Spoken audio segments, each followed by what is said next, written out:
there she is. Hello, sorry about that. Okay, so we understand that you've been playing a game of the utmost importance. The question is, did you win?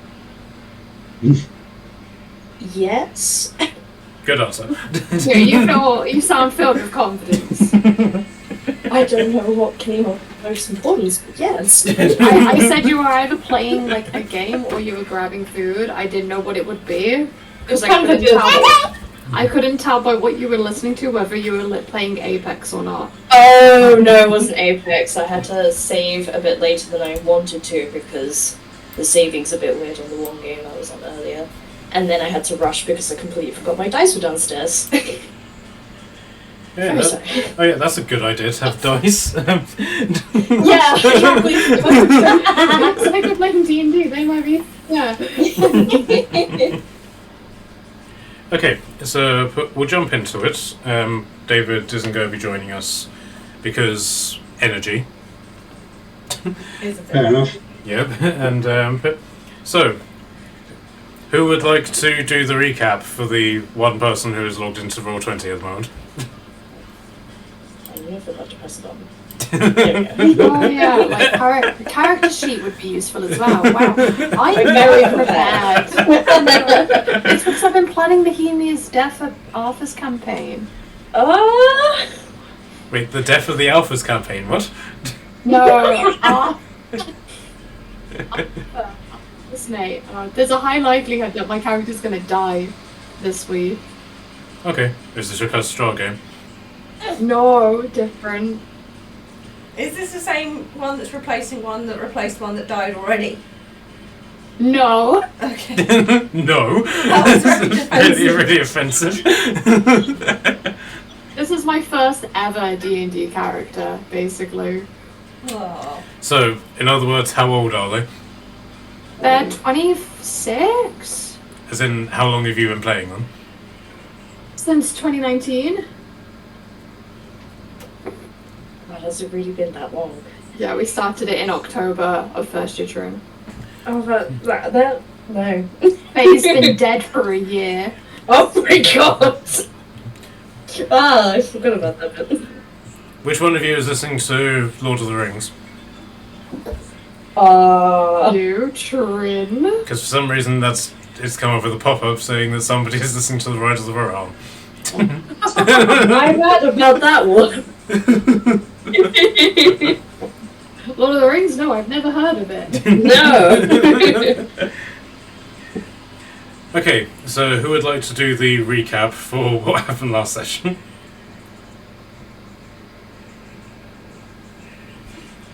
Enthusiasm. Okay, so... wait, is this the correct one? Yes. This is the campaign where you play a cleric. No, because I try to cast clerical spells on other campaigns and then don't understand why I can't. Okay, so we're at a feast with Hera Cleander and Hera Cookside and Helmund Haraldson. And we're at a table, and there's a big feast of pig, and there's an elven advisor who I wrote Pinky and Brain clenched oddly. Ragnarok has possibly started as the Great Wolf has been sighted, but don't worry, it won't happen unless him and Odin are in the same room. That won't go wrong at all, I'm sure. Padwin steals a drumstick from a berserker. Oh no, but that fails. Then the mage enters. She's grateful Ricola Shepherd has died as it has opened new positions. And then me and... was it Kashan? Saw maybe Odin for a second, who then disappeared. The king keeps wanting to leave, and the queen sulks off with the mage. And then Anna's shield bitch enters. Yeah, that's exactly how it is in my notes. With female warriors and raven black clothes and the snail guy. And there is like a whole thing being like, I shall kill you, and sort of thing.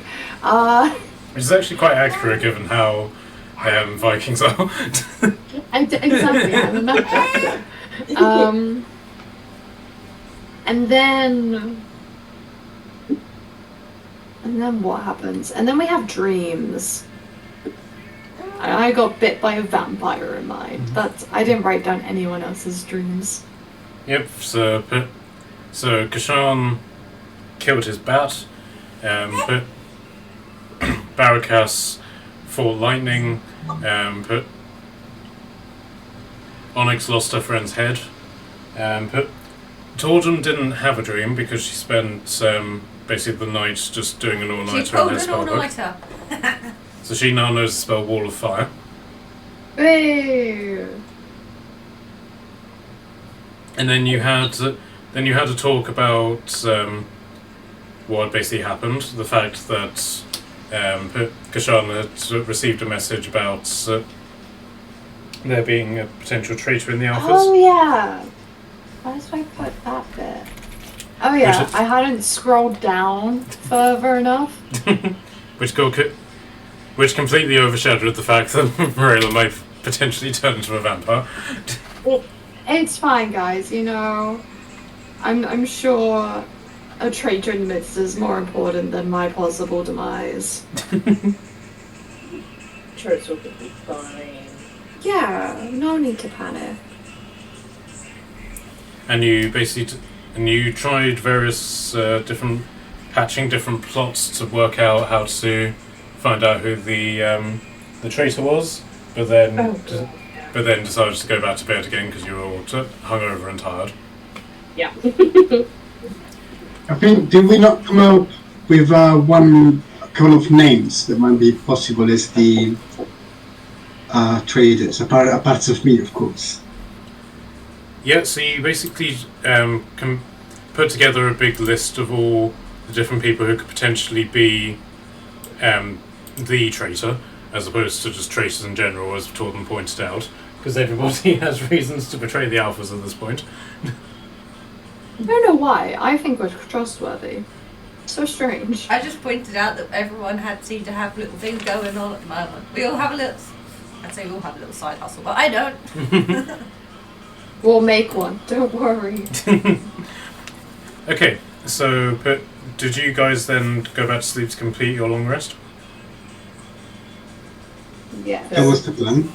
Okay, right. So in that case, can I get Constitution saving throws from everybody, please? Oh, Yeah. no, I don't have my dice out. I'm not prepared. I'm sure this is all going to be fun. I don't even have my character sheet open. I am failing everyone. You haven't logged into Roll20 either. I know! I knew I should use this. I got sidetracked embroidering. Of all the things that you could get distracted by. It's calming me down. You are... Being a vampire. Right, I am telling you this as your friend and as your DM. You are adorable. Aw. What was I making? Constitution save, please. 18 from me. Okay, Barakas, what did you get? Yeah, 18 as well. Onyx? I got an 8. Okay. Right, so Onyx, you wake up with the hangover of a lifetime. And you take 1 point of exhaustion. That's chill. Is your character over 30? Because that would make sense. So what was that? I said if Onyx is over 30, because it will make sense to wake up with a massive hangover. Honestly, me next weekend.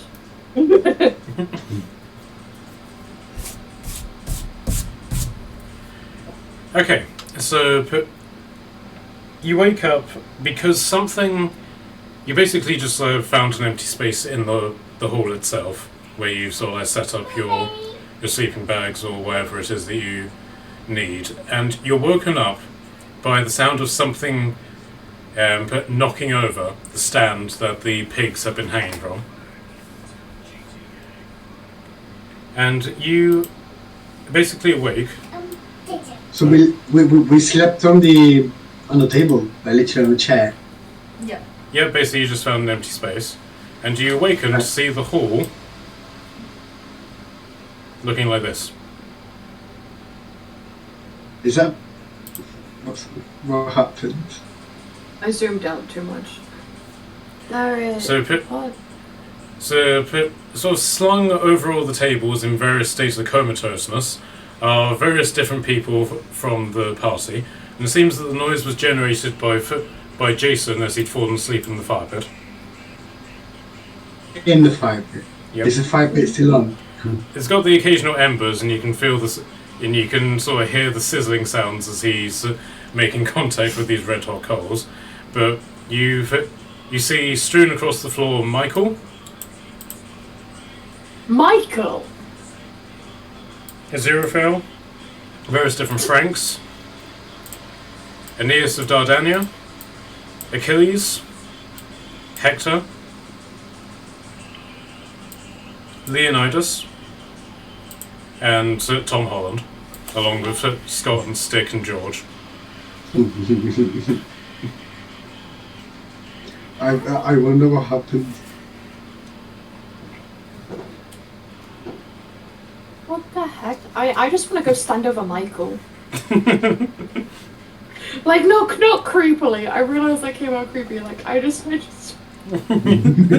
like, I want to go look over and, like, see why.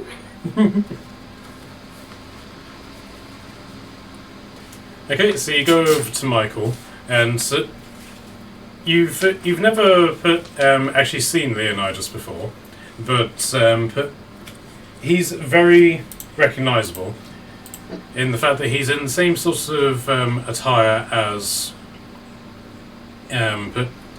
Achilles and Hector, in that his armour is pure gold and pure white, and he's got a very vivid red cloak, which he's thrown over himself with a blanket. But you can tell, literally just by looking at him, that he is a Spartan.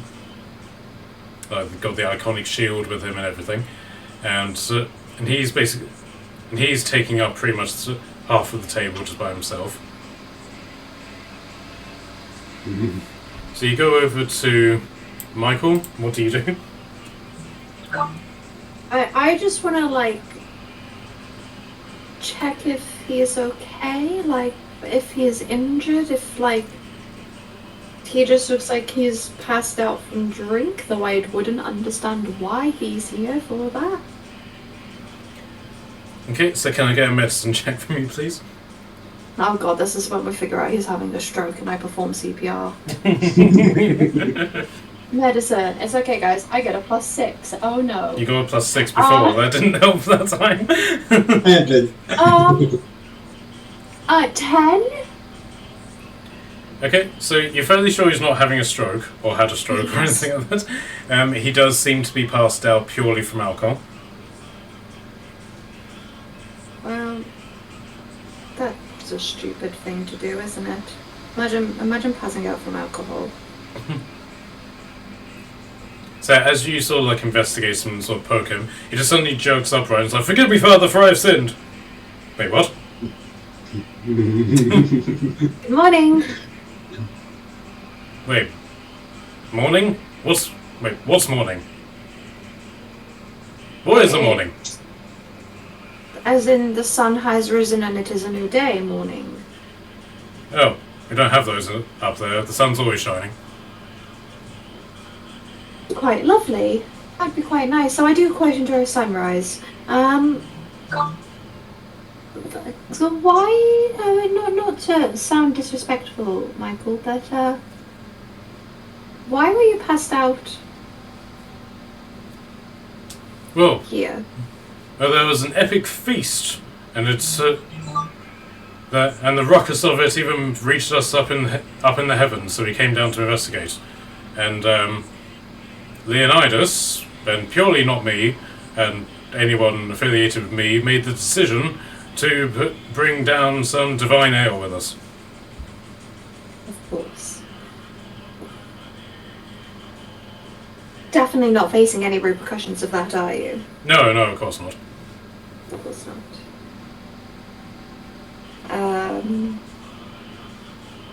Well then I shall leave you be. I would just wander off. So Michael just sort of like slumps off the table and onto the floor, and just, like his massive wings just sort of like fold up into his back, and he like stretches, and you just hear his back creak. Oh, that was fun. Anyway, angels. Oh, angel, away.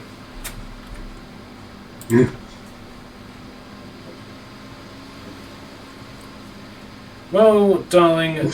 Oh, wait. Well, darling, that was a lovely party. Did you enjoy yourself?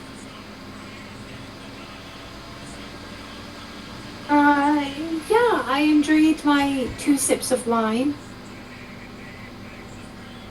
Oh, I wondered why you weren't at the orgy. Anyway, I need to clean up this mess. Goodbye. Face pink, face like bright red. The what? The what? So, you hear a sort of like groaning, and it seems to be coming from George. I will. Is there this might be a dumb question, surprising for where we are. Can I locate any water? Give me an investigation check.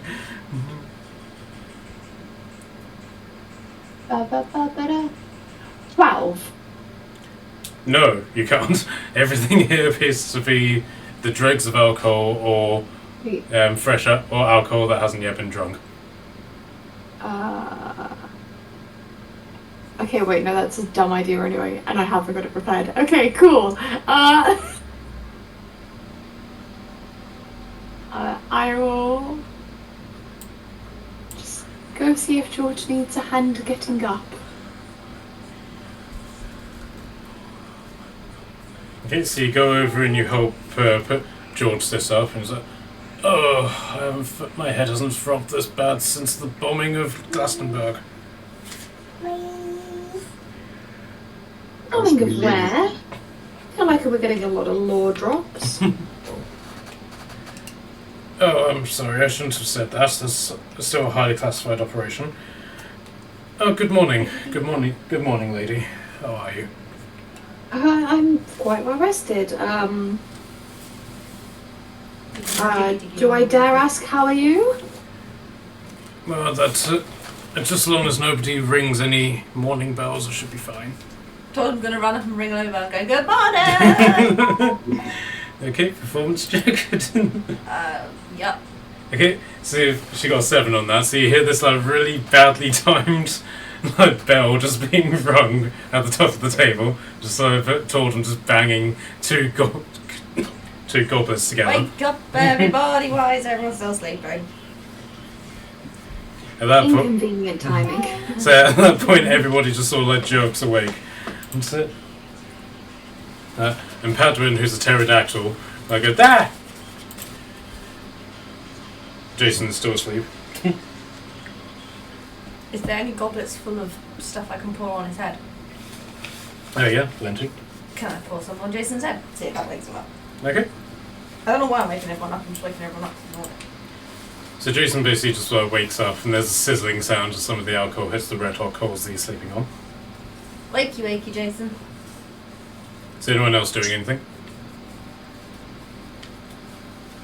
Well, I was interested on the gold-plated armor. That means, it sounds valuable for me. Okay, so there's basically 4 people in this room who are dressed in this way. So there's this guy, this guy, this guy, and where is he? Who looks the more unconscious? Okay, so but these 2 are in the process of waking up because of the bell. This one's woken up already because of George. This one seems to be the most unconscious. Oh, found a victim. Perfect. With this guy.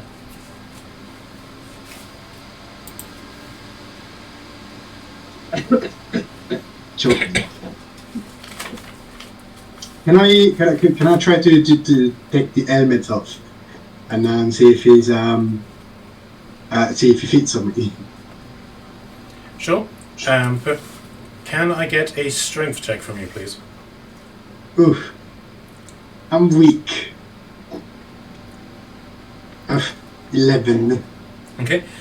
This helmet, despite the fact that it looks like it's got like fabric to it and isn't particularly metallic, because it's basically just like a sort of cap that has a big tuft coming out of it, this thing is immensely heavy, and you can immediately see, now that you're up close, that his armor is solid gold. Mm. How much is it worth? Just like on top of my head. The whole armor. Can I get insight from you, please?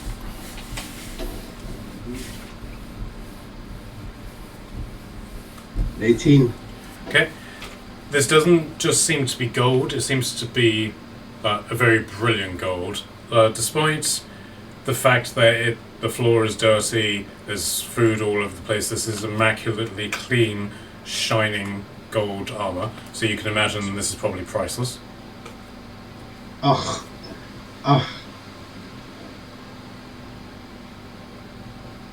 Wonder how do I get one?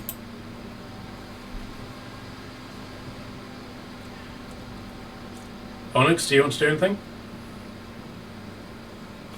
I have a choice with this raging hangover. No, I'm gonna try and go back to sleep because I refuse to be awake.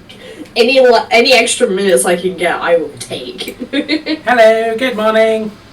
I want to play. Oh, Padwin. And do you want to know the best bit? What? Hold on, one sec. So he comes over to you as a cat, not as a pterodactyl. I have cups stuck to my paws. Clunk, clunk, clunk, clunk, clunk, clunk, clunk, clunk. How did you get cups stuck on your paws?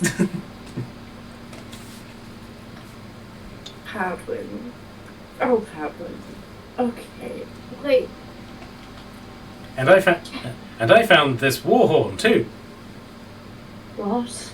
It goes like, and he's going to try a performance check to blow on the horn. Oh, Padwin. No. Okay, and he manages to not necessarily make a very loud noise with it, but he does manage to pull out a note as opposed to just like blowing a raspberry into it. Impressive, Padwin, but that's not your war horn, is it? Yes, it is. Where did you find it? I took it off a Viking who was so sleepy that he was drooling on the floor and his face was all wet. So it wasn't originally yours. Nope, it is now. Okay. I'm sure they won't notice. I hope they don't notice. Let's just try and get these cups off your balls so we don't make too much of a racket, shall we? So at this point, Scott wakes up and he seems like, you know, you get those people who after parties are just sort of like gloriously awake. Oh, one of those. Yes. Ah! How rude, honestly. He just So sort of- jealous. Yeah. And he just sort of stretches and energetically spins off the table and is like, "Well now, that was delightful, wasn't it?" Like a needlessly loud voice. Oh, someone's gonna die today. Lord Birch, Someone's going to die. Lord Birch, I really do request that you keep it down.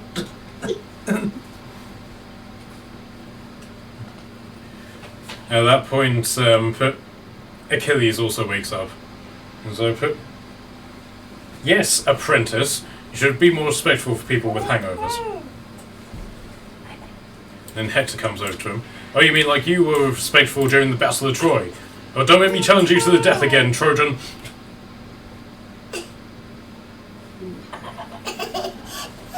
You feel this nonsense, guys, please. Let us draw swords and let the clang of our steel echo throughout this chamber. Take it outside at least. Decent beings. Okay. Yeah. So, at that point, the door flings open with a loud echoing bang, and Hirok comes striding into the room. Greetings, friends. I trust that your heads are ringing just as much as mine is, and I walked into a wall on the way out. Especially if you're talking. Walking into a wall. That's impressive for sure.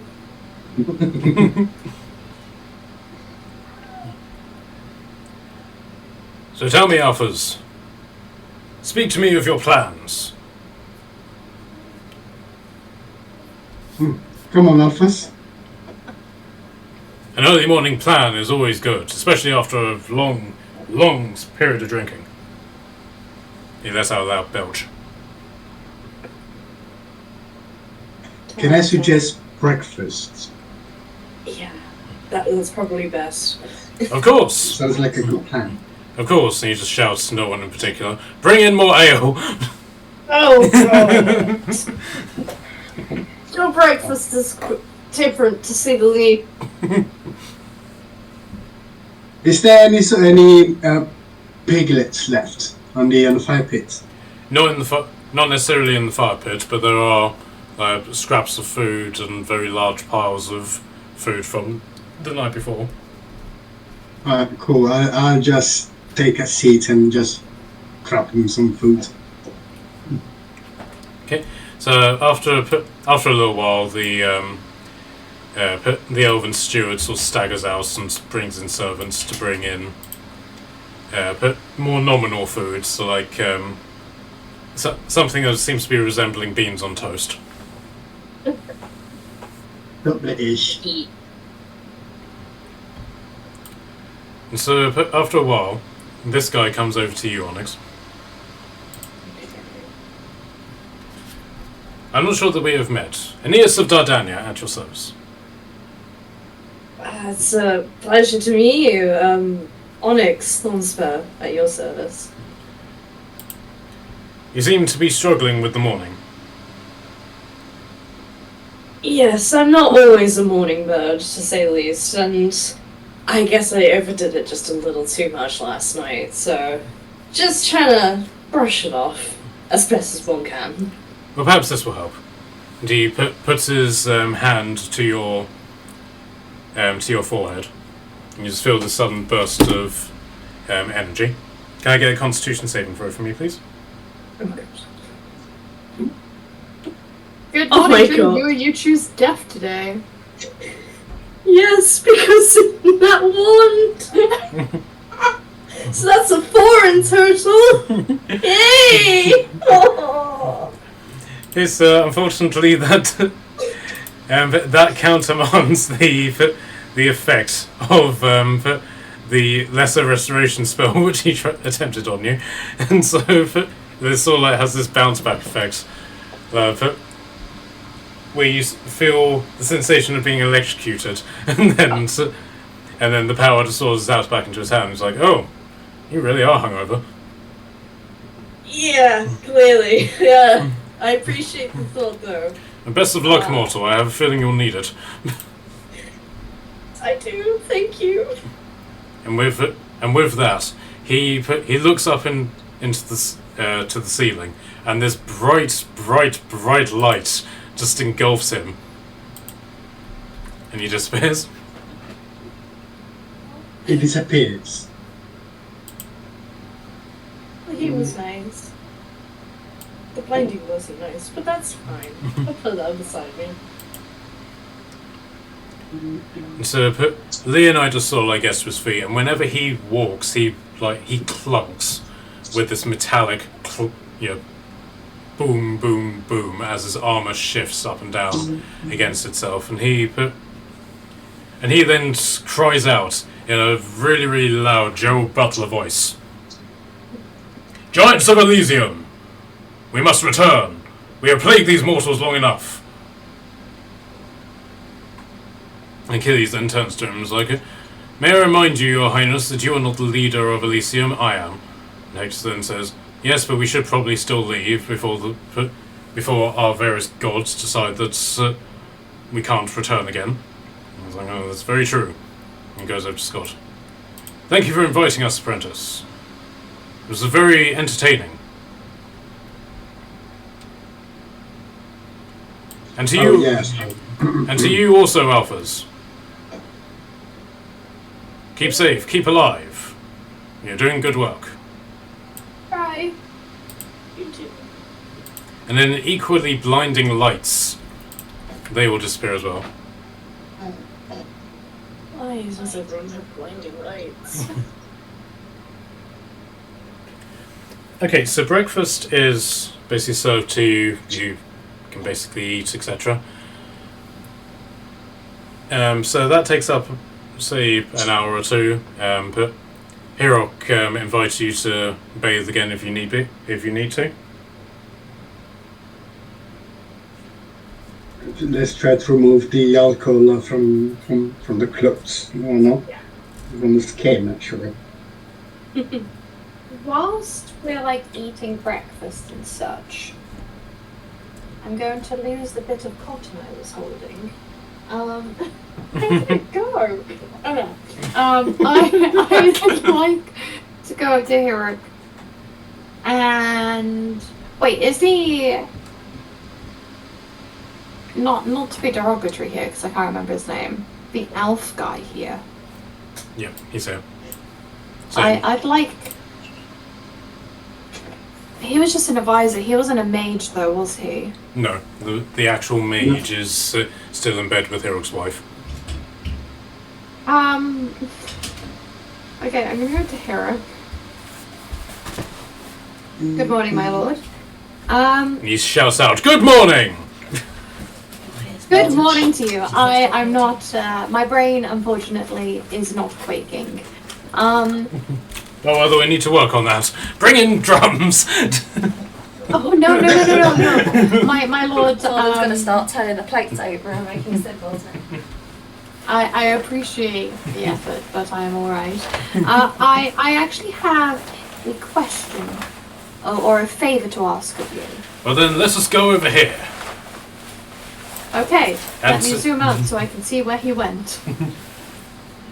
Ask your question and ask it loudly.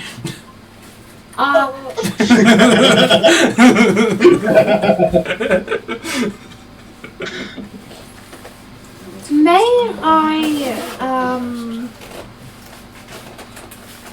ask to speak with your mage? Well, you can definitely speak to her. I'm not entirely sure if words are what are on her mind, but for you, I'm sure you could persuade her to pay attention to you. Oh, you mean so she's? I can wait till she's done. Might be waiting a while. Ha ha! I will go up to the door then. He goes over to Onyx and is like, "Did you hear that? Aha!" Yes, it's quite hard not to hear you beside me, in all honesty, sir. I will knock on the door and go, what's the title for a mage? What would you, do I, Can I get... what would it be? Can I get a history check from you? Either history or religion, whichever's stronger for you. As you're trying to work this out, you just hear Hirok just call, "Cat, take your place on the throne."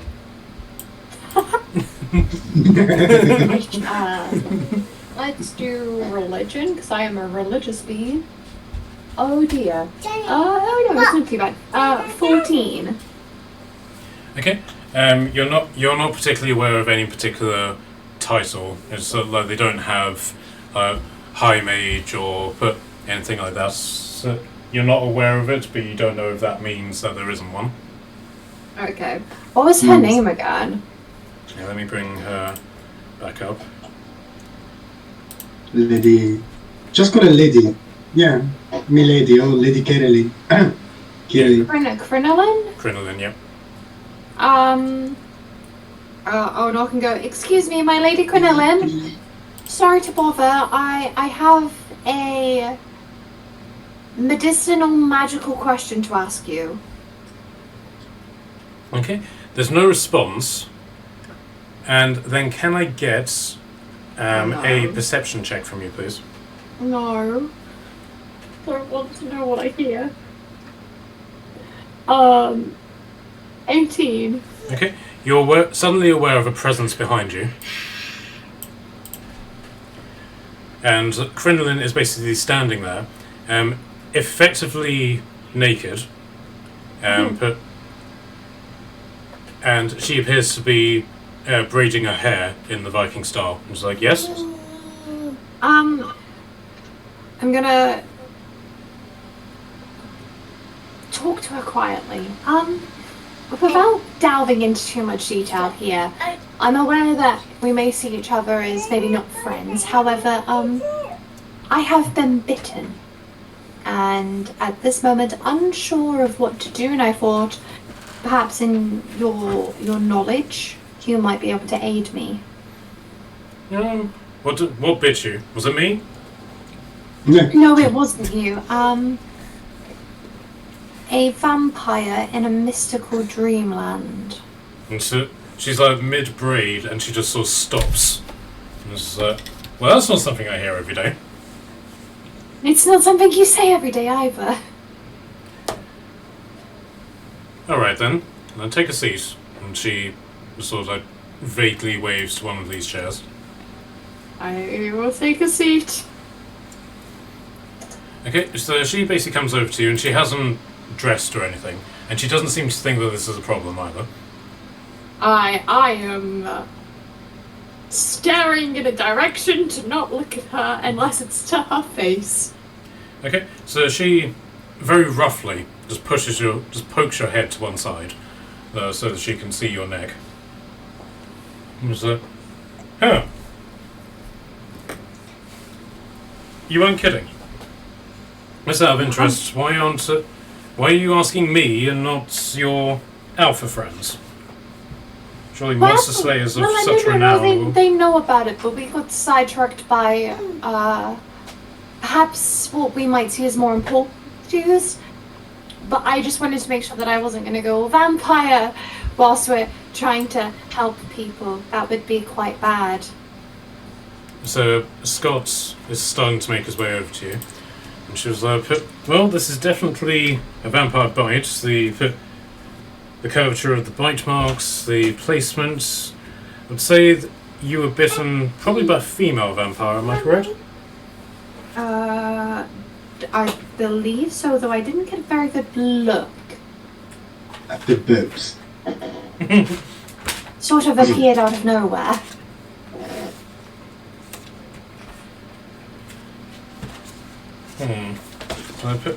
Well, I've got good news and better news. Okay. Which do you want first? Let's do the good news and then get to the better news. Or end on optimism. Well, the good news is that I have absolutely no fucking idea whether this is bad for you or not. Which is good for me, because I don't like you.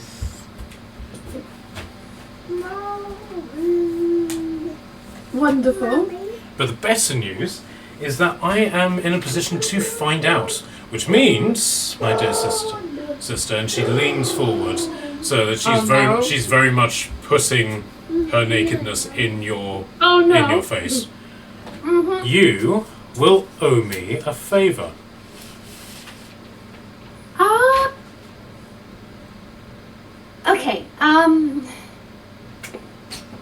Well, the Let's alphas are very good at holding favors, right? Okay, if we're going to talk about this, I've learned a fair few things in my recent months of traveling with these people. I'm not naive anymore. Not looking at her, looking directly at my lap as I say this. What sort of favor? I would need some benchmark of what sort of favor. I don't want to have to die for you, though I would, but Would you? inconvenient. Would you? That's Well, I don't- very nice to know. But no. You won't find any details out of this favor until I tell you. Sounds more like Blackmail, darling? That's because it is. yeah. Can I say no to this? I feel like I should be able to say no to this. You would think. You would most definitely think. But I'm not particularly of a mind to grant that request. You came to me for help. That means a lot. Particularly... I actually came to you for advice. So Scott then comes, has now made it to the table. He's like, what's going on here? I was asking our lovely mage over here, because they're so kind to us. You don't, then Scott just sort of like just interrupts you and is like, don't show her respect, she doesn't deserve it. Yeah, okay, I'm trying to be nice so I don't get blackmailed more. You know the vampire bite thing I was telling everyone about and then we got really sidetracked yesterday? Well, I was scared of turning into one and I thought they would know something and they don't, and now I'm stuck in the fact that I owe them a favour. I didn't think this through, Scott. No, you didn't. And with that, he just pulls out his sword. And he points it at her, and then he just shouts out to Hirok, Lord, I request permission to murder your mage.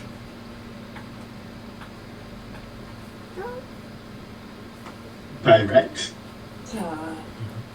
Nothing like getting to it, I suppose. So Hirok, who has been watching this, mainly because she's prancing around naked, but also slightly more involved with confrontations between her and Scott. And he basically says that, as entertaining as that concept would be, I'm afraid I must decline, Alpha. You will withdraw. And he points at, you know, in that stern way that people do when they're playing with each other, and he's like, you, get back to your post. Because I thought my post was in your bed. I was like, it is. So return to your post. Can I stop being blackmailed now? We shall see, but I wouldn't count on it. And she very slowly and very sultrily walks off and makes a point of stopping in the doorway, sort of like posing, and then the door closes behind her. Lesson learned, never go to mages for help. They suck. They do suck.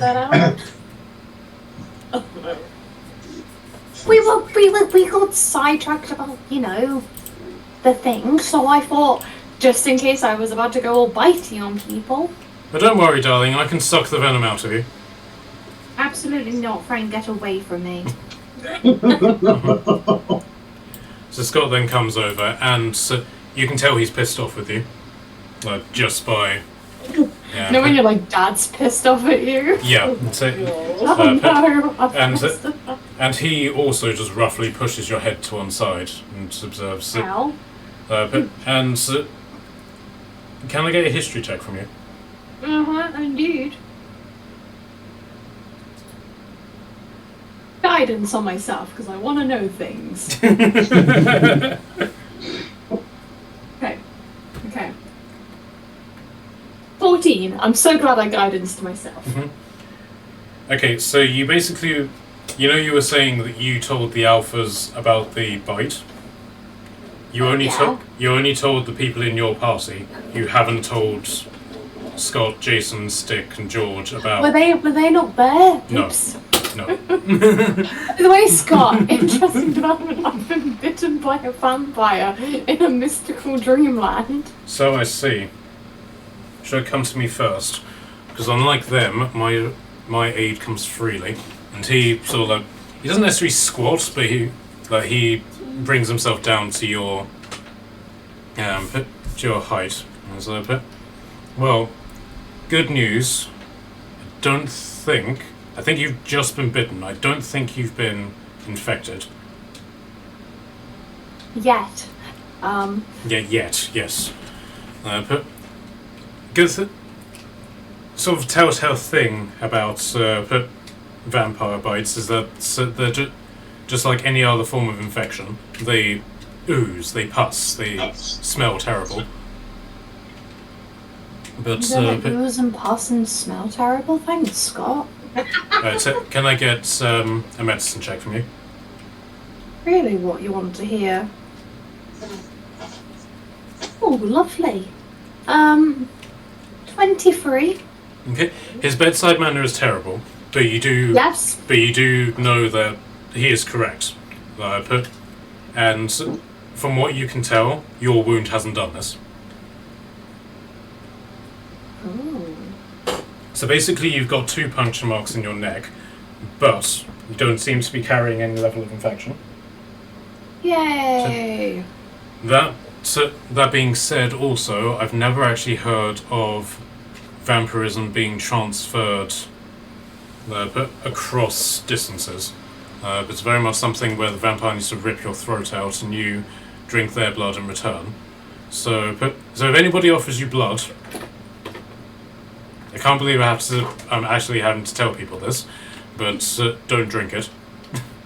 I want to, in the most sarcastic way that Marilla can manage, which is not very, I'm going to put on like a smile, be like, oh, but Scott, I just really love blood. Awkward smile. Okay, he just sort of looks at you really, really blankly. Like you know in the first Men in Black movie when they're just staring at the guy as he's just blathering away. Yes. He's basically just doing that to you. He was pissed off before. He's now not amused. On top of that. Good job. I've upset Dad, everyone.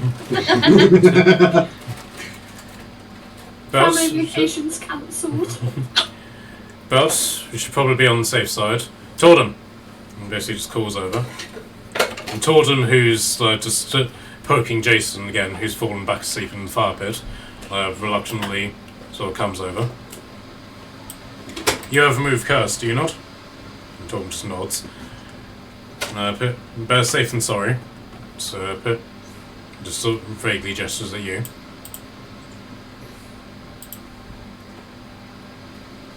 And so, Tordum sort of looks at your wound, looks really hungrily at you,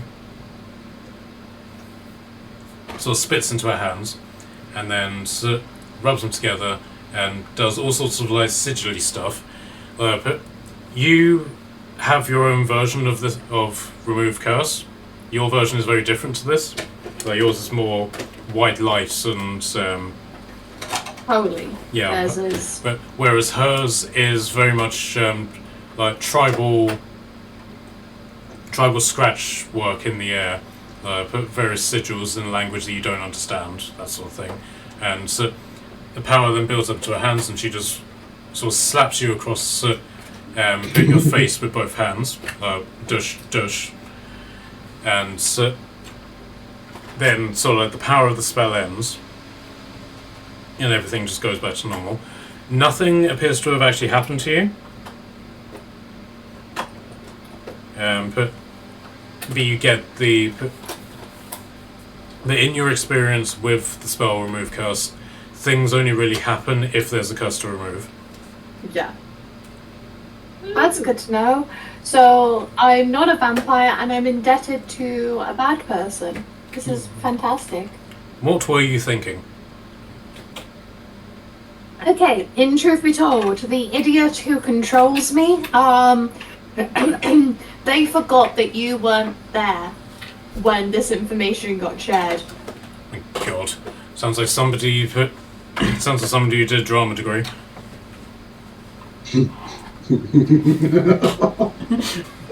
Ouch. Actually, I have a hair appointment. I have to.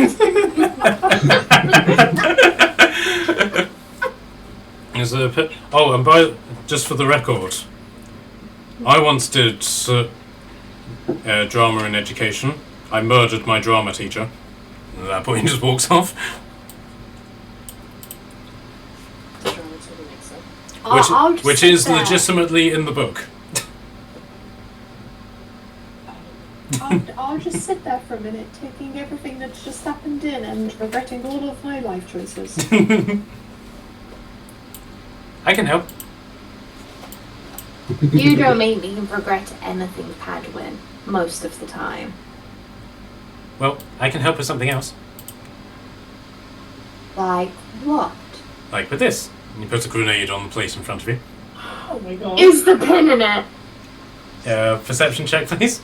Oh no. Guidance. What's the D4? I found it. Okay. The D4 is the phallic-looking one, darling. Yes, I'm aware of that. It's like a pyramid. Not 27. I rolled really good. I didn't really need guidance, but I panicked. Yep, the pin's in it. I will gently take it and put it in my bag. Yes, that's it, darling. Cup it. Cup it like a very well-rounded. And at that point, Hirok then shouts out, like, "So, alphas, you still haven't told me what your plans are." Yeah. Let's see. What are our plans, guys? Recovery. Okay, once we've done that, what are our plans, guys? So Scott basically comes over and is like, "Well, lords, I hate to waste your hospitality, but we should move on to our alpha base. Your news last night was most disturbing, and I want to check on them." Oh, yeah. The ones who murdered loads of people. But rest assured, Lord, upon completing that business, we shall return. You and I have much to discuss. So Hirok was looking a little bit down about this and was like, "Oh, very well, very well. Business must take over and things like this. Wouldn't you agree, my ranger friend?" He shouts very loudly. "Skull!"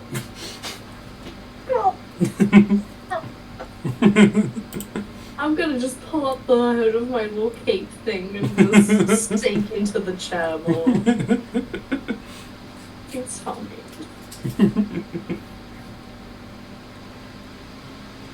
So Scott then turns to just you guys. You're obviously different points in the room. So you in agreement? Yeah.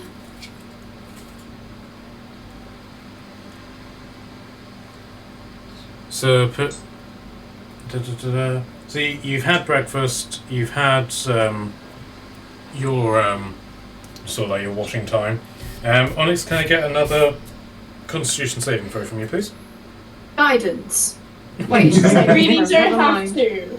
No, it's saving throw. I realized. Oh wait, hang on. Don't roll it yet. I'm trying to get different dice because metal dice beat me anyway. Come on. Oh no, it's just for an ability check. Never mind. Die. Wow, thanks. Sorry. Wait. Blessed. I have to. I'm okay. It's just a hangover. I can live with it. No. My pause is defibrillators. That will help. No. Please, no, Padwin. I definitely feel like you prefer my help. Yeah. Duck dice, please don't betray me now. Quacky-chan, come on, Quacky-chan. Oh my god. What is wrong with you? Hangover, that's what's wrong. Add a D4. Add a D4. Oh shit. 11. I'm gonna have a breakdown in a fucking second, I swear. Okay, so but your hangover hasn't gotten better, but it hasn't got worse, but it hasn't gotten better either. Fine. Everything's fine. Nothing's gonna die just yet. Ah. Okay, so but Scott and the others are pretty much ready. Jason has basically just been sort of sat up on a bench with various things around him so that he can't fall into the fire pit again. But Stick seems to be managing quite well. George is in a bad way. And so so Scott then basically says, it's probably going to take us a little while to get ready. Feel free to do energetic things and explore the town if need be. Nice.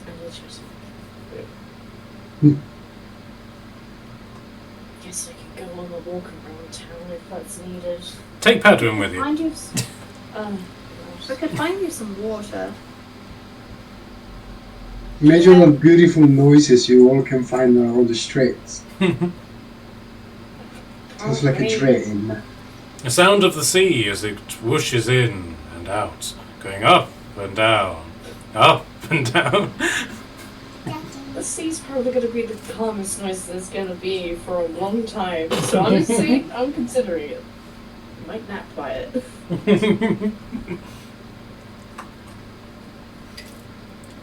Okay, so is that an agreement that you guys are going to explore the city? Why the heck not? Yeah. Yeah, see if we missed anything. Okay, so you guys are all here, but the city is very much sort of like bustling, but with everything that's been going on. It seems that there's been some sort of agreement that has been made in the thing that you guys weren't particularly privy to, because people are busy to a level that they weren't yesterday. This is like some sort of policy has been enacted, and people are now acting on that. Oh, I have a question. How did Anna manage to get in the city without getting shot by all the archers? So Scott, so that is a good question actually. You should probably find out. Yeah, we can. Oh, yes. Don't take too long. We're hoping to leave the city by midday. Oh, what time is it? It's about 9ish. Wait. Alright. Let's have a stroll, everybody. I would like to find a clean well of water, like a clean place. Grab a drink. Can I get survival from you all, please? I put the dice on, of course I Oh, fuck. did. 11. Yeah, 11. Survival. 11 as well. Come on, Ranger, do not fail us. You want a bit? Oh my god, that was so, about that survival shit. It's not funny. It's not funny. It's not funny. Right, so, In total, that would be a 7. Yeah. so Torden managed to get an 18, and she basically comes to the idea that but as part of like the weird things that humankind does, but there's usually clean water in your churches, and so that's also a good place for people to try and cast like curing ailment spells on people as well. It's a very smart idea, Torden. And then she also points out that the river that this is that is technically a freshwater river as opposed to a saltwater. So if you want water, you can just sort of dunk your head in that. best bet for me. Hey, did you bathe this morning? Who, me? Yeah. I would have assumed I would have gone for that to try and freshen up for their life.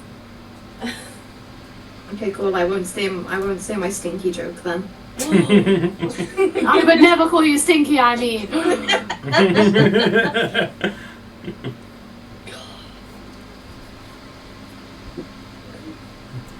So Padrin's sort of like bouncing around your legs. It's like, where are we going? Where are we going? Where are we going? I mean, We dumped the cat in the sea. no! Yay! We can go by the sea in a little bit. I would like to either dunk my head in said river or go to, was it the church? Yeah, so like this area here appears to be some sort of like temple area. Which would you prefer? I mean, if we're feeling lazy, we can just go to the temple area. Yeah, I wouldn't mind to browse the market as well to see if you can find something interesting. Sounds good. That's the shout. Also, the temples would be kind of fun for me. I'd like to see and to learn a bit about them. Yeah? That Do you think they got different religion out here? Cough, cough. Yeah, because what are they? Are they the No. Vikings? yeah. Yeah, they're Vikings. So it's a different. It's not Lyria. I know that much. Speaking of stuff in that regard, I forgot to mention that the new inspiration system has been implemented. If that makes sense. Okay. So if you each go to your inventory, and then scroll down to the bottom where it says other possessions. Yeah. Hero points. Yeah, you'll basically see that you each have 5 hero points, Ooh. and these basically operate that 1 hero point is the equivalent to an inspiration. Ooh. You can use them at any time for any reason. Yeah, like normal inspiration. So you basically get them through roleplay, if that makes sense, or coming up with stuff. Okay. Yeah, standard inspirational stuff. At the end of every day, you will lose 1 inspiration point. Oh, okay. It's 1 hero point to do inspiration on yourself, 2 to do it on an ally. Ooh, Oh. okay. That's but- really cool. And you can also use 2 hero points to incur disadvantage on an enemy as well. Oh, Fun. gorgeous. Okay, but I'm leaving it up to you guys to track your hero points. Okie dokie. Okay. But yeah, it basically works exactly the same as normal inspiration. You said for every day, every morning. I mean, every day in the game or every session that we play. Every day that is in the game. So basically, every time you take a long rest. Okay. Okay, got it. Is there a maximum that we can hold into? Nope. Cool. But obviously, when you're at 0, you're at 0. Yeah, fair. I'm gonna use my wish on Frank for more hero points. Really, darling? That's a very joke. interesting. That's a joke. That is a joke. Right, Cannot so- underline that statement more. So Frank has appeared next to you, and he's mid-click whenever you say that, and he's like, "Damn it!" He disappears.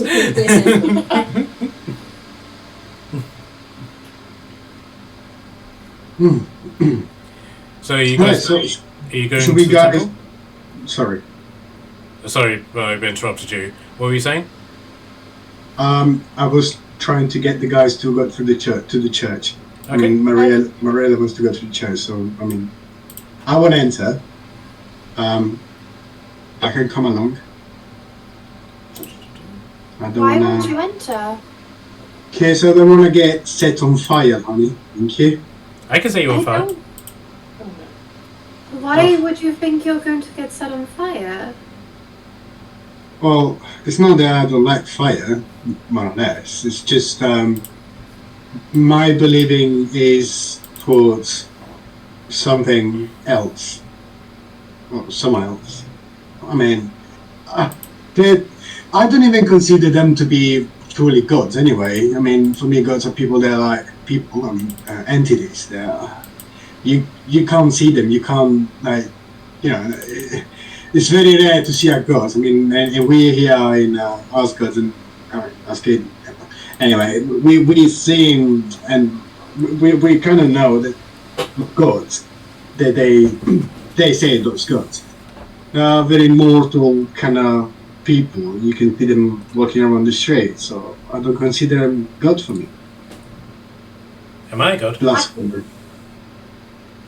Very fair. I still don't think you'd get set on fire, but if you wish not to try that, that is fair. Let's not push my luck. I can cast Firebolt. Ah, me too. No, not true. Am I allowed to transform into anything yet? Come again? Probably not, Padwin. Let's keep you as your best self right now. No. He just sort of like starts cantering away. Hey, Padwin, Yes? if you stick with us and don't cause any trouble, I will buy you a really big treat. A tweet? A treat. A tweet. A treat. Tweet. A big treat. But you have to be on good behaviour, no slinking off, and perhaps, if you look extra cute when we get the big treat, perhaps we can get some money off it. Okay. Onyx, can I get another Constitution saving throw for me, please? I don't know if I want to keep doing this anymore. Come on, different dice. Different dice, come on. Oh my god. No. So that's a 6 in total. My God. Dude. I Dice got jail wasted them. last night. Dice jail them. Get rid of them. I've nearly used up all of my dice. Well, Okay. a good job for you. I've got 13 more sets down here. He's going downstairs. I'll come up to you. Oh my god. Okay, unfortunately, you're taking 3 psychic damage from your hangover. Let's get you to a church quickly. I'm fine. I'm just upset. That's what someone hungover would say. That's what a woman would say. I'm troubled!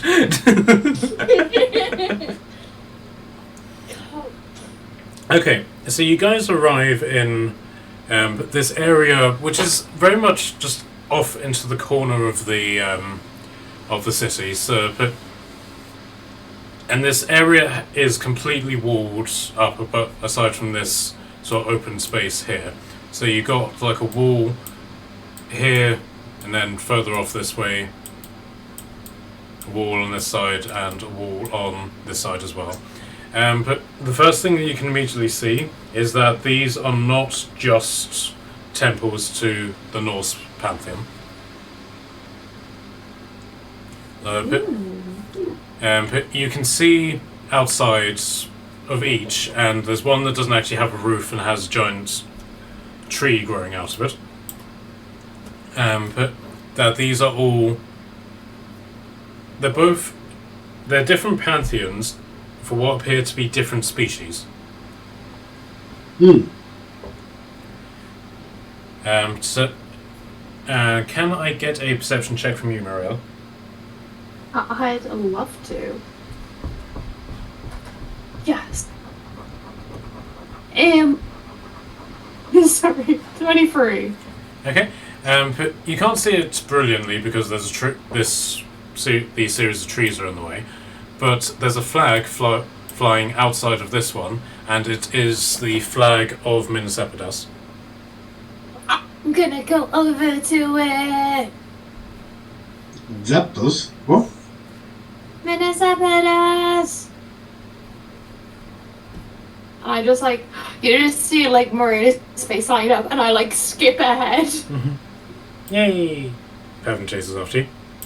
Come on, Padvin.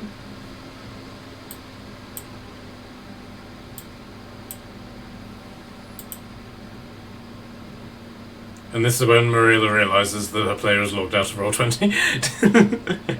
She just sort of glitches on the spot. I'm here, guys. I'm here.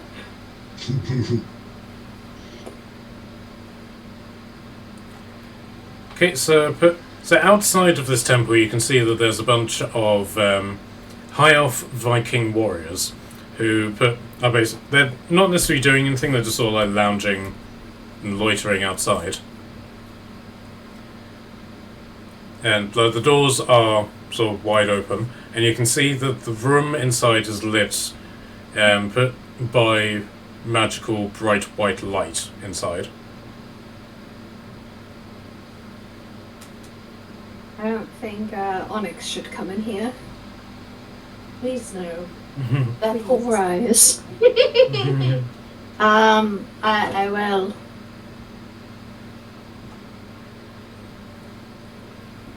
Approach. Okay, the elves outside don't really seem to do anything other than just sort of observe you. But so you go inside, and you can see that this building is there's a very big emphasis on all things white here. So it's like white floors, white tiles on the walls, and then so the roof itself is wood, but the wood has then been painted white. But there's a big carpet on the floor, which is basically a blown up version of what the flag of Minas Epidas is. Basically, of a circle with a dragon claw coming out of it. As you step inside, you can see that this place is filled with statues and small plinths. And you can basically see that all of the major gods of the High Elves are in statue form. And in one corner, so specifically this one, you can see a statue of Lyria playing her flute. I will approach. Is the person who is in there? I know that sounds dumb. Yep, she's in there. But she's basically just saying this mantra in Elvish. But basically just like a repeat of the Father, the Son, the Holy Spirit in Elvish sort of thing. And she sees you and puts down the sort of like incense swinger thing that she has, puts it down on the floor, and comes over to you with almost prayer-like hands and just bows to you. But aside from that, doesn't say anything to you.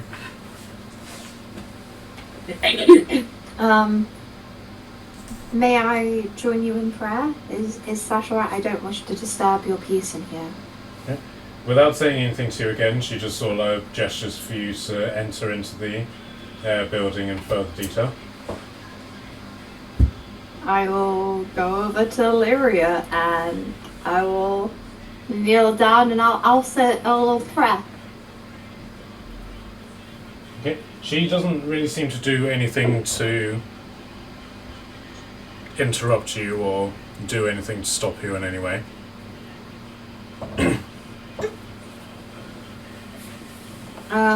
When I'm done, I'd like to turn to them and go, have you heard any word from the leaders of the temples at Minas Epidas?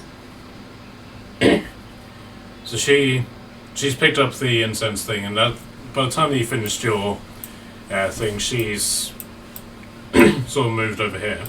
So she puts it back down and comes back over to you. And then she says in Elvish, but she hasn't received anything on the material level, but she's been praying to all of the gods, and there are signs that that Baphomet has convened his council of golden dragons.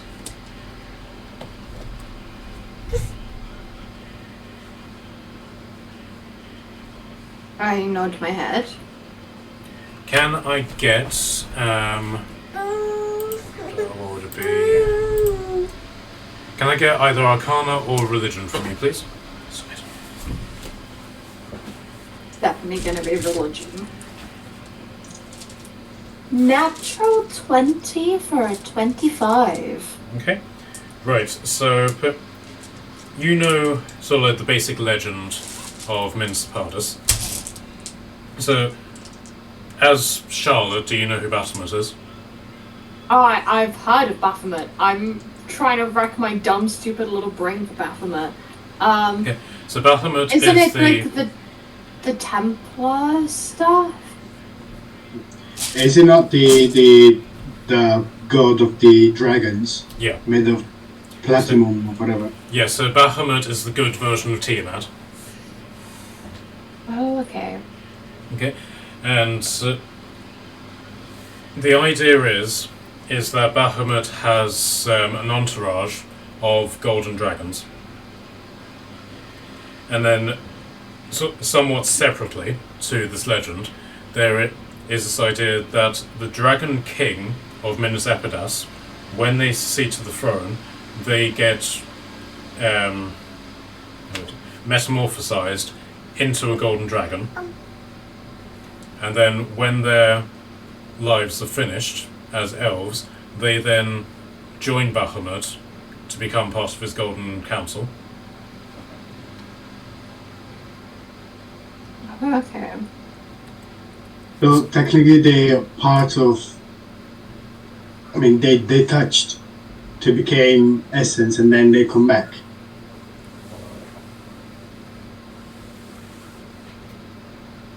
Sorry, I missed what you said. The golden, I'm so lost. That's fine, don't worry. You sure? Yeah, I was just trying to understand better because I thought it was the Golden Council was like a meeting, let's say, of this golden dragon that get metamorphosed physically into actual golden dragon, and then when they're done, they come back to Behemoth. Okay. But, well, with Marilla's score, she's able to sort of fill in the blank and no. When the way that it is that when the Golden King when the Dragon King takes the throne, they do actually ascend into into a spirit realm where they effectively govern the kingdom as a golden dragon. And then when their elven lives have finished, those golden dragons then, instead of going to like elf heaven, they go and live with Baphomet. Okay. For all eternity, and then the next king is chosen, and so on and so on. But in terms of like the Dragon Council being called, you are correct. It is like an actual parliamentary meeting where things are being discussed. So for something like that to happen means that something very serious is going on. Like the zombie army. Yeah, you basically can put two and two together and basically... I mean, I'm not supposed to know that, but I guess Mariella put the numbers together. Yeah. See? That's what I said. It would be like my hunch. Okay, so there's is there a Dragon King now, like a Golden King at the moment? Yes. Okay. And is it classified as a divinity, as a godly presence, right? Demigod-y presence. Oh, like divinity. Yeah. Alright, got it. No further questions.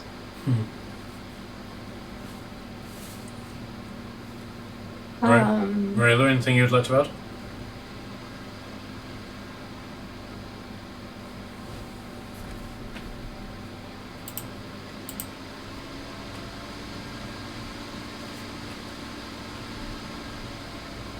Do you think this is like to them? Do you think this is a good sign? That, or should we be concerned? I know the borders are up and we cannot get there, but cannot help but fear for my kin. And she sort of like corrects you and says our kin. But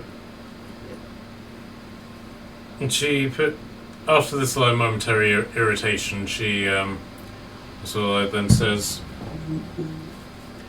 the only thing we can do is keep faith. Trust in the gods, trust in our Dragon King, trust in the Crown Prince, and everyone who follows him.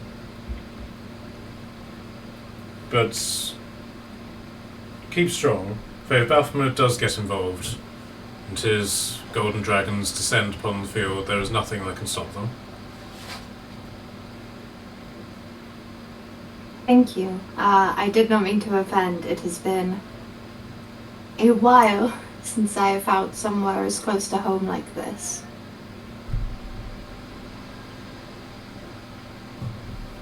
Sounded very nostalgic.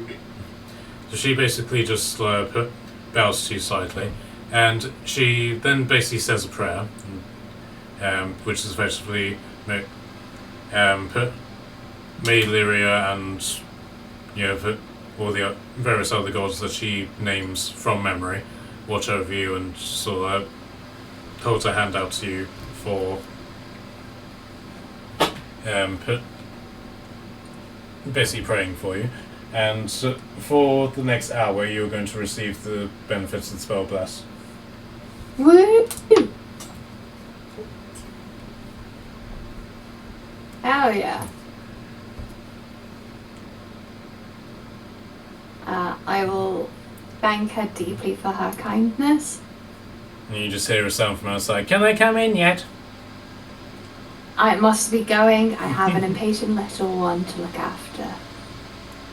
Oh, look, I can set this tree on fire. No, no, no. Please. Run on out. Wow, I like give a little like curtsy almost. Thanks, and run on out. Adwin, away from the trees. Are there any other temples that you would like to visit? Either for curiosity's sake or for actually looking into anything? I just would like to, as I walk past them, take note of the different ones here, personally. Okay. They don't exactly have like signs on them like a shop would, but so you would probably need to poke your head inside in order to actually see what's what. But given that okay, so can I get a perception check from you, please? Yes, after I finish dropping my needles on the ground. Perception is 19. Okay. But you can see that various people seem to be sitting outside of their temples. So that everybody outside this one is a dwarf, everyone sitting outside this one is a halfling, and everyone sitting outside this one is a human. Oh. So that sort of gives you an idea that these are the god species in question. Yeah. Mm. And then this one doesn't have a roof and has a tree growing out of it. I've never heard of that one, if I'm being honest. I don't know about anyone else. Anyone else intrigued by the tree god? I mean, sure. Oh, I'm also looking for water at this point as well. Sorry, Onyx. Help me. Dehydrate.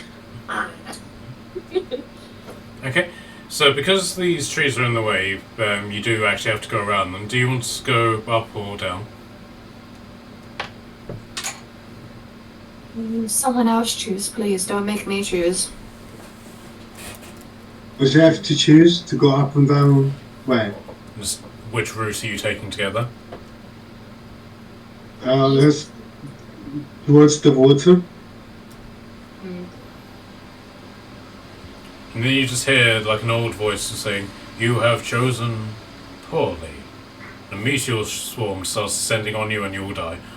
Oh my What? god. Wow, this campaign was really great. Thanks, Matt. No, I love that this is how we ended it. Okay, so as you start going upwards to go around these trees, you can actually hear that a very distant sound of the tide coming from this temple.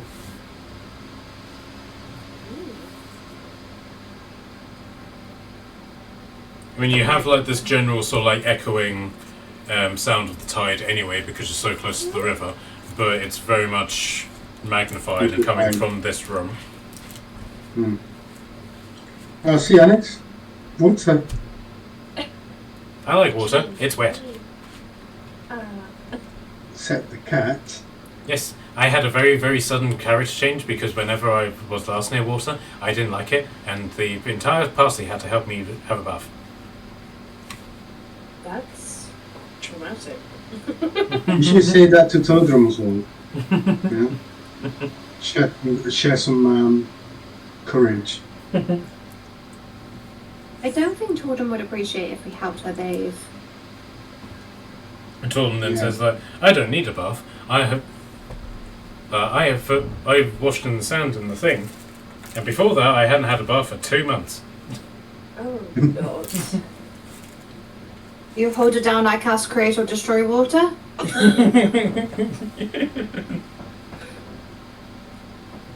God, at least let me have like some like mask thing that has like a load of herbs like lavender in it. So it's Oh god, yeah. Okay, so are you going into the place with the water in it, or I'm are you gonna. carrying her out onto the one with the tree? I mean, it's up to you guys. I don't mind just like going off by myself in here, but I'm gonna at least poke my head in to see what's going on. Yeah, I guess I'll see you in I'm 10 minutes. following you, making sure that you don't like die. Or drown. Thieves. Okay, so you step inside this place, and you very much get hit by the smell of like lavender, incense, chamomile, very soothing scents, which are just permeating this entire temple, and you're not entirely sure where from. That is literally just like a flat, open room that has this sunken pool in the middle of it. There's no shelves or anything on the floor. It's just like this immaculate, empty room with this pool of water in the middle that, for some reason, has really strong sense of like calming herbs and spices just floating around the room. Ooh. Okay. I mean, I can see there's people in here. Like, what are they doing? Because I'm gonna stay quiet if they're like praying or whatever. Because I don't want to like be that one person that just rocks in. Like, What's up, guys? yeah. Hey, you guys got a cracking headache? Cause me too. Yeah, I don't want to disturb the homies, as it were. Okay, so there's two people in this room. One is lying in the water, just looking face up, and the other one is lying on the ground, face up as well. Uh-huh. Mood. And if you also look up, you can see that the ceiling is effectively like a moving illusion, and you can see clouds just gently gliding past. And cloud gazing. Cute. And and in certain spots, like where there's like a slightly open sky, you can sort of see the slight glimmer of stars against the blue. Oh. Okay, I like this place. I'm gonna have to stay here like forever. Right? This is a sensory room. Yeah, I was gonna say Onyx might just peace out of the campaign at this point. Hey, I'm changing religion, Matt. Is that okay? Like, scrap all your plans. So, at that point, Michael lands right next to you. Fine. So, the elf who is... So, the person who is on the floor, just very calmly and fluidly just pulls himself to his feet, and so it comes over to you, and you can immediately see that he's a dark elf. Okay. Welcome to the shrine of Umberlee and Sulu. Thank you. Forgive me for interrupting. Not quite familiar with such places and was drawn to the scent of the water. You cannot interrupt what is constant, my child. Please. And he gestures to the water. Okay, I will slowly approach the water. And so the person who is sort of like floating in the water. So bear with me. My list's got out of order again. So this is the guy who is in.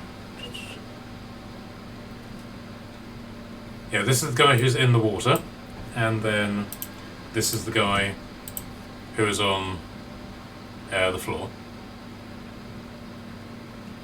Okay. So the guy in the water then sort of rights himself, so that he's no longer on his back, and is now swimming to keep himself upright. So, greetings. I am Papishka Kobe. And the other one goes, and I, Asiso Brigadu. It's a pleasure to meet your acquaintances. I'm Onyx. I hate to be that one ignorant person, but can you explain exactly what this entire room is? Because I've never seen anything like it in my travels before. We are worshippers of Umberlee and Sulu, the moon and the sea. Oh, I love this place. He then says to you, what are you seeking? Admittedly, I was drawn into the sound of the water because, I overdid it on some alcohol, so I think I'm a bit thirsty to say the least, and I was hoping I could find some clean water that wasn't ale. But, Of course. But you must understand this water is not for drinking. This is to immerse yourself in the power that is the sea. yeah, okay. But if you do require water, and just from his sleeve, because he's wearing like those really long, they're basically wearing like kimono gowns, but his one specifically is one of those that has the really long, puffy sleeves, and from there he just pulls out a goblet. Not a I'm particular. watching from the door and like, I can't do that. It's not a particularly big goblet, but no, he just simply hands it to you. I'm gonna take the goblet. I'm hella impressed with these magic sleeves. Oh, yes, sleeves of holding. Something to add to my to-do list, I think.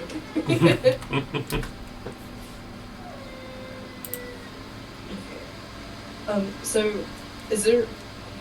I'm guessing the goblet's just, like, empty, sort of thing. No, it's got water in it. Oh, what? What? I really need to figure out this sorcery, okay? Wait, Marilla, are you in the room right now? I'm like at the door. Like I'm half in the room. I'm just making sure that like you are fine and weren't gonna like die. Can I get a perception check from you, please? I'd love to perception check. Pretty good. 21. Give me one moment. Oh no. This is Rip. reason. Rip Trin, I hope you look forward to making another character sheet when your character dies. Can't wait. Hey, it's okay, Nehemia is probably going to be joining Faye soon. So 1 sec. +2. What did you get, sorry? 21. Okay, so Panduin has snuck up behind you and he just goes, boo! Ah! And you're not scared. You're not like caught off guard or anything.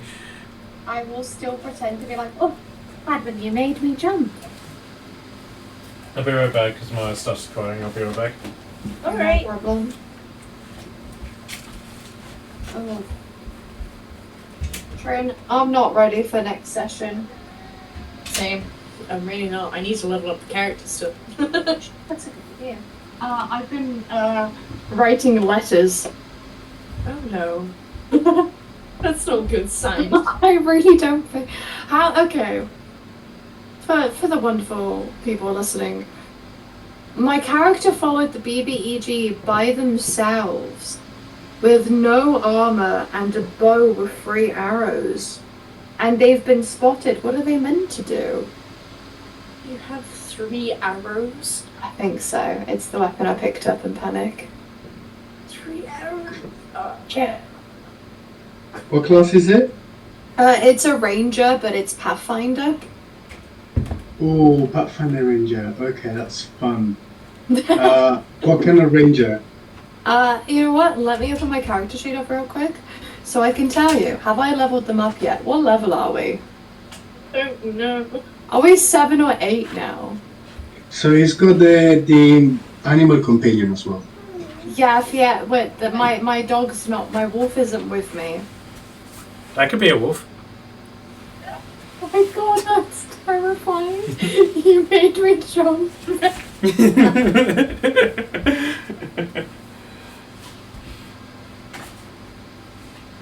I bet you could be Badwin, but let's not be a wolf.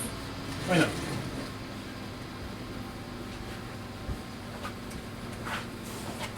I could be a wolf if I want to. But do you want to treat? Yes. I also want to be a wolf. How about once you've had your treat, you can be? Yay.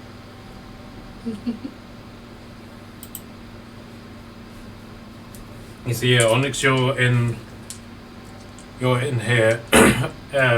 McKelly, what are you doing during this time?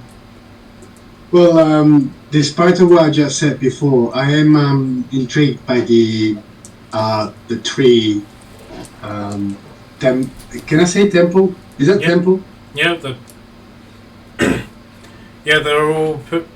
They're not like grandiose cathedrals and stuff like that. These are, in terms of like scaling, these would all be shrines, but you haven't you haven't received any reason to believe that this is considered anything other than like a temple district. Okay. Yeah, I wanted to put my head through the door just to see what's going on. But there's a massive tree going out from the roof. Okay. Kind of situation. Okay. So you step inside and first thing to realise is that there is no roof to this building. It's literally just 4 walls with a door, and the tree is growing like through it, and very distinctly. But there is a floor to this area which is made out of wood, but then a big hole has been cut out of it to then go down to ground level, and so out of that ground the tree is now coming up, and then there's all sorts of flower beds which are then growing around it, and there's a woman who is effectively dressed in a bearskin, and various other bits and pieces. So she's got like a bone necklace. On one hand she's got what effectively looks like a giant cat's paw skeleton, and then and then she's got all sorts of war paint over her, and then wearing effectively like a dress. She's barefoot as well. Okay. So yeah, I'd like to go in just out of curiosity, just because. I am very, very, very direct, very without minding anybody's business. I point to the tree and looking directly to the woman and asked her, well, what's special about that tree? Greetings, Warlock. Warlock? This tree is nothing entirely special, although it was grown from a seedling from the great oak in Athalorum. What's Athalorum? What is it? Okay, so can I get a history check from you, please?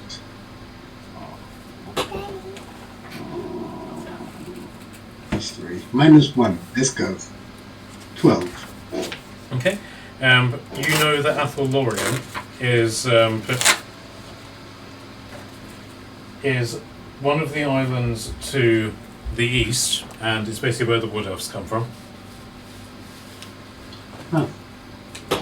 It's effectively the entire island is just decked out in like really thick, impenetrable forest. So the elves that are down south to this region, they're not wooden elves. So the High Elves are in Min Zapadas, and then the Wood Elves are in Athalorium. Alright. So why did they plant this specific tree in here and not another tree from another elf region? Why that tree? For no other reason than because we could. It's funny how these things happen, and yet all of it is done in honor of the god of nature. A god whose name I know how to spell, but not how to pronounce. Rilithane Ralathil. Yeah, we'll go with that. Woo!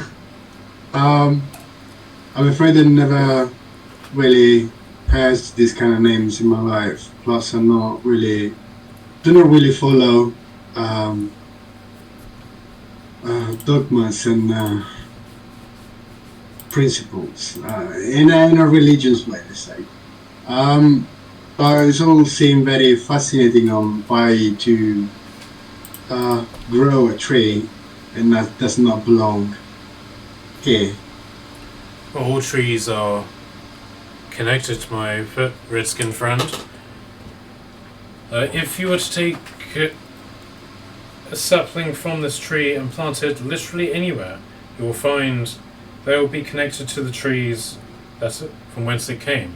And for those who are learned in such things, they can use that connection to travel from one place to another in the blink of an eye.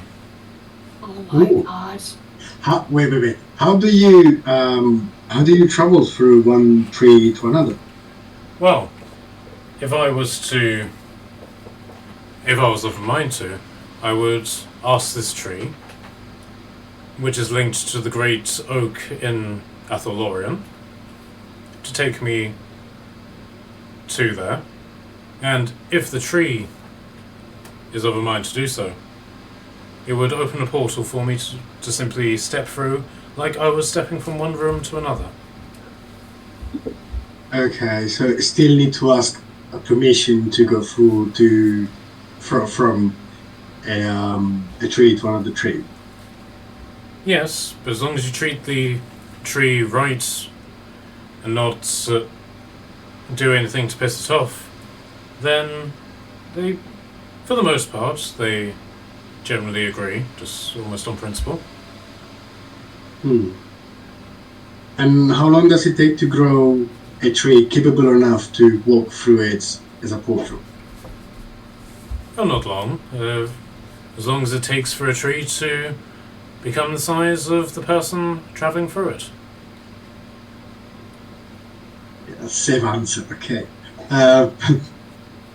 How is it? How do I acquire a seedling, for myself? You could ask. Well, I just did. How do I acquire seeds? You asked for it. Oh.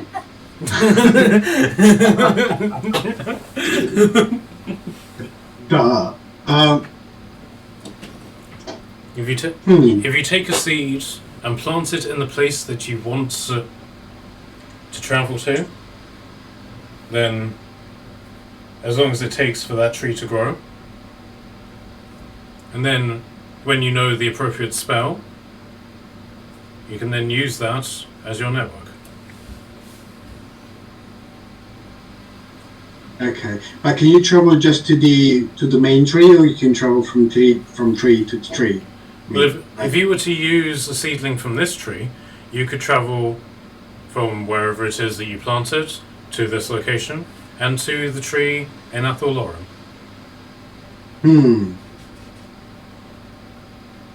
May I please have a seedling? Of course. And she basically has this almost sort of like a little table that's in front of the tree, and on that is a little pouch.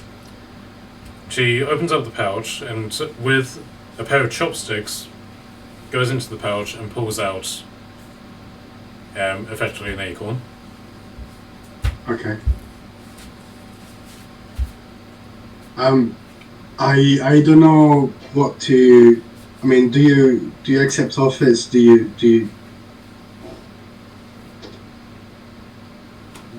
Do you mean exchange it with money or whatever? I don't know. This is freely given on the assumption that you were treated well, and not forget about it. I'm quite good with plans myself, honestly. Good. But on the point of donations, money is always nice. Cool. Can I leave a stone? Can I leave a quartz in next to the pouch? Sure. Can I leave a quartz next to the pouch and put the seedling inventory? Awesome. You'll need to add it to your other items, but you can. You basically gained yourself an elder tree seed. An elder tree seed. Mm-hmm. If I manage to do it.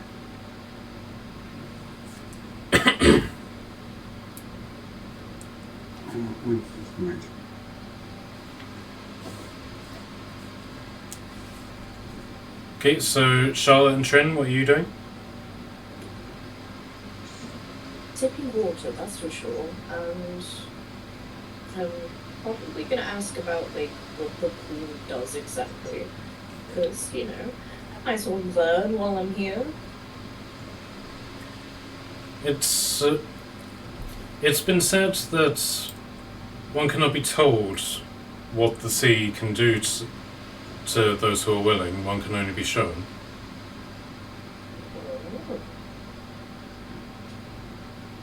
Okay. And you just need to enter the pool. God, I sound so stupid. Yes, full submersion is obviously preferable, but if you're not feeling the constitution for such a thing, a simple submersion will suffice. I'll go fully submersion, might as well.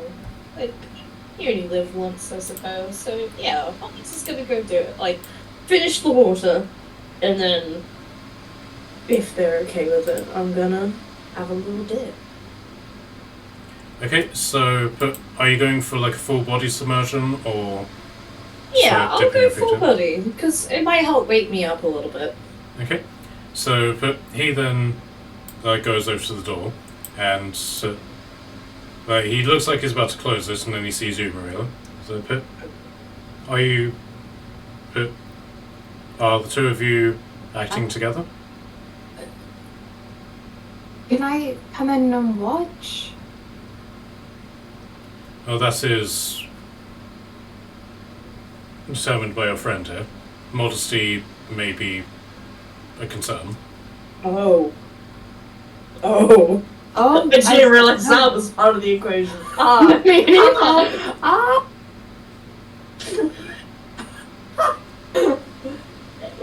Bear with me, I gotta process it.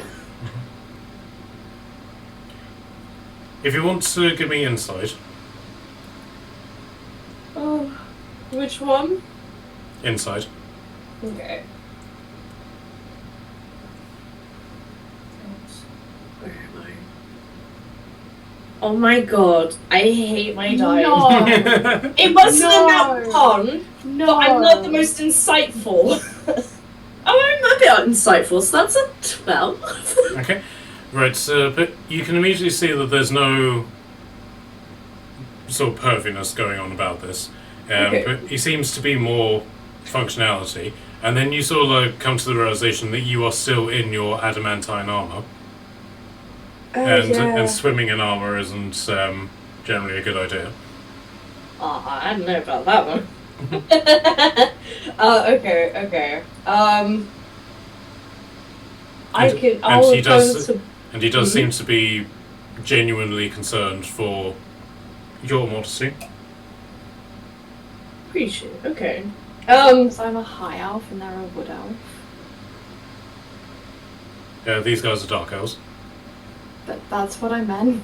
Oh no, I just threw my point. Bro! I'm sorry, I've gotten really tired. I'm sorry.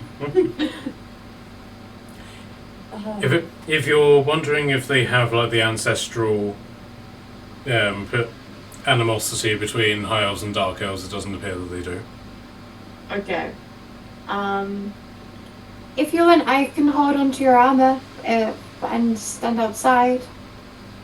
I don't want to hold you guys like up or anything, so if you need to get going places, I don't mind meeting you elsewhere.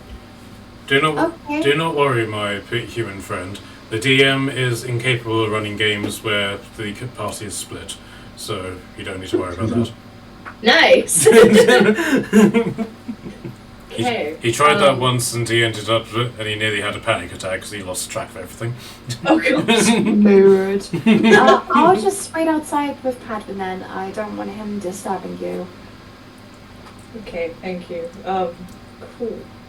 Yeah. And Matt, I won't lie, I might drop off because I am so tired. That's okay. But do we want to actually call this here because I've got Maya crying upstairs. Natalie's not here. David's not here, and if you're dropping out, then it'll probably be best to stop for today because I'm actually getting quite distracted by the kids. So No problem, yeah. Yeah, no worries. Don't worry about it. This has been a good session. Yes, thank you. there's no worries. But there was something I wanted to ask you, Charlotte. Oh god. Did you get that link that I sent you? Yes, I have not watched it yet. Okay. Well, basically, me and Natalie follow a guy called How to Be a Great GM, and he's basically started up a sort of mini series on basically to help players make up their characters. Basically, like 5 questions you should ask them, and that video is on clerics. So. Yes, yeah, I clicked on the link and I saw how long ago it was. I was like, I'll get back to that later because I didn't have time. But no, I will definitely give that a watch. Okay. And also, in regards to length, there is a book which Scott is going to give you, but at like the point whenever he gives it to you. But I'll send it to you now because it is a lengthy book. Okie dokie, I will. Obviously, this is something that all of you can watch or read if you want, but as I said, it is lengthy. But he The plan is that he is going to give it to you specifically because you're an elf. You get more reading time than anyone else. Woo! That's right, guys. You suck. Imagine being a nerd. Okay, leave me alone.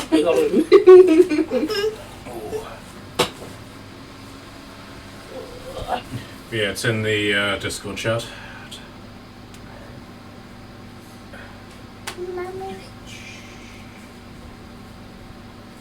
Daddy's got you. Daddy's got you. Okay, why thank you. You might change your mind on that when you see how long it is. Oh no. Oh god. Okay, then. Well, I'm gonna go to bed because Yes, I've please, please. been up for far too long. Alright, Thank you for a session. It was That's amazing as always. no worries. We'll touch base on the weekend about next Monday. Sounds good. Sure do. Will do. Alright, and congratulations, McKelly, on finally getting hitched. Yeah, congrats. Thank you, guys. Have a good night, guys.